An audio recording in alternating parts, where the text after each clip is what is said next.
Hello കൂട്ടുകാരെ, ഞാൻ കുഞ്ഞൻ. എന്റെ കഥാലോകത്തേക്ക് സ്വാഗതം. കഥകൾ ഇഷ്ടമായെങ്കിൽ ചാനൽ സബ്സ്ക്രൈബ് ചെയ്ത് എന്റെ കൂട്ടുകൂടണേ. നമുക്കിനി കഥ കേട്ടാലോ? പണ്ട് പണ്ട് ദൂരെ ഒരു കൊച്ചു രാജ്യമുണ്ടായിരുന്നു. ആ രാജ്യം ഭരിച്ചിരുന്നത് വളരെ നല്ലവനായൊരു രാജാവായിരുന്നു. രാജാവിന് തന്റെ പ്രജകളോട് വളരെ സ്നേഹമായിരുന്നു.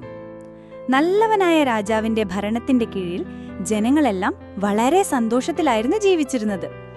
എല്ലാവരെയും സന്തോഷത്തോടെ നോക്കിയിരുന്ന രാജാവിന് പക്ഷേ വളരെ വലിയൊരു ദുഃഖമുണ്ടായിരുന്നു.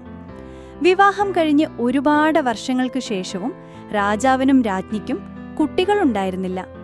ഒരുപാട് പൂജകളും പല ദേശത്തു നിന്നുള്ള വൈദ്യന്മാരുടെ ചികിത്സകളും എല്ലാം നടത്തിയെങ്കിലും ഒന്നിനും ഫലമുണ്ടായില്ല. അങ്ങനെ വർഷങ്ങൾ കടന്നുപോയി. രാജാവിന് വയസ്സായി.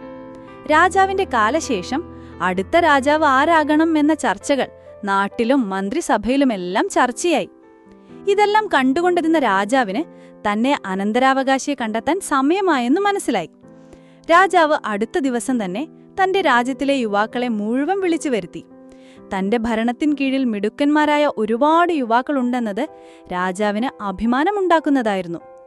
രാജാവ് അവരോടെല്ലാമായി പറഞ്ഞു, എന്റെ കാലശേഷം ഈ രാജ്യത്തിന്റെ അവകാശിയെ കണ്ടെത്തുന്നതിനു വേണ്ടിയാണ് ഇന്ന് നിങ്ങളെ എല്ലാവരെയും ഞാൻ വിളിച്ചു വരുത്തിയത്. ഇന്ന് ഇവിടെ നിന്ന് പോകുമ്പോൾ നിങ്ങൾക്കെല്ലാവർക്കും കുറച്ച് വിത്തുകൾ തന്നുവിടും. അത് നിങ്ങൾ വീട്ടിൽ കൊണ്ടുപോയി നട്ടു നനച്ച് വളർത്തണം. 1 മാസത്തിനു ശേഷം ആരുടെ ചെടിയാണോ ഏറ്റവും ഭംഗിയിൽ വളർന്നു നിൽക്കുന്നത് അവരായിരിക്കും അടുത്ത രാജാവ്. രാജാവ് പറഞ്ഞത് കേട്ട മന്ത്രിമാർ പോലും ചുറ്റും നോക്കി. ഇതെന്ത് പരീക്ഷയാണെന്ന് അവർക്ക് പോലും മനസ്സിലായില്ല. യുവാക്കൾ വിത്തുകളുമായി തിരിച്ചുപോയി. അവർ വീടുകളിൽ ചെന്ന് വിത്തുകൾ നട്ടു.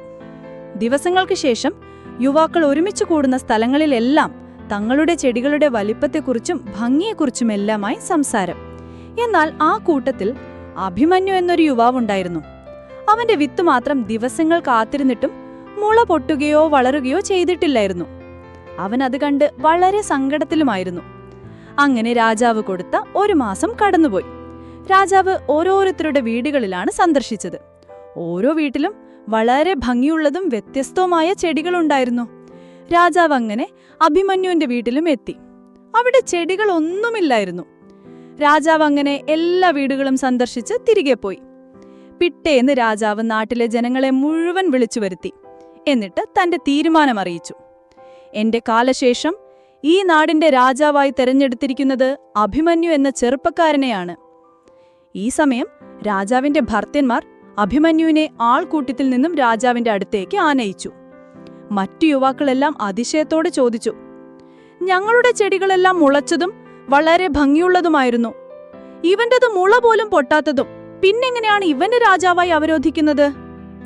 രാജാവ് എഴുന്നേറ്റ് നിന്ന് അവർക്കെല്ലാം മറുപടി കൊടുത്തു.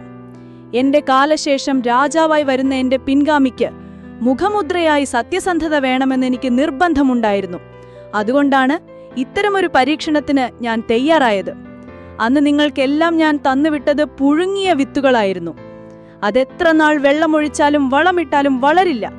പക്ഷെ നിങ്ങൾ എല്ലാവരും എന്നെ പ്രീതിപ്പെടുത്താനും രാജപദവിക്കുമായി ആ വിത്തുകൾ വളരാത്തത് കണ്ടപ്പോൾ മറ്റു വിത്തുകൾ നട്ടു വളർത്തി എന്നെ കാണിച്ചു. എന്നാൽ അഭിമന്യു മാത്രം സത്യസന്ധതയോടെ യാഥാർത്ഥ്യം എന്നെ കാണിച്ചു. സ്വന്തം കാര്യത്തിൽ സത്യസന്ധത കാണിക്കുന്നവർക്ക് മറ്റുള്ളവരുടെ കാര്യത്തിലും അത് കാണിക്കാൻ പറ്റൂ. അങ്ങനെയുള്ളവർക്ക് നല്ലൊരു നേതാവാകാൻ പറ്റൂ. രാജാവ് പറഞ്ഞത് കേട്ട് അവരെല്ലാം തല താഴ്ത്തി. അങ്ങനെ നല്ലവനായ ആ രാജാവ് അടുത്ത രാജാവായി സത്യസന്ധനായ അഭിമന്യുവിനെ വാഴിച്ചു.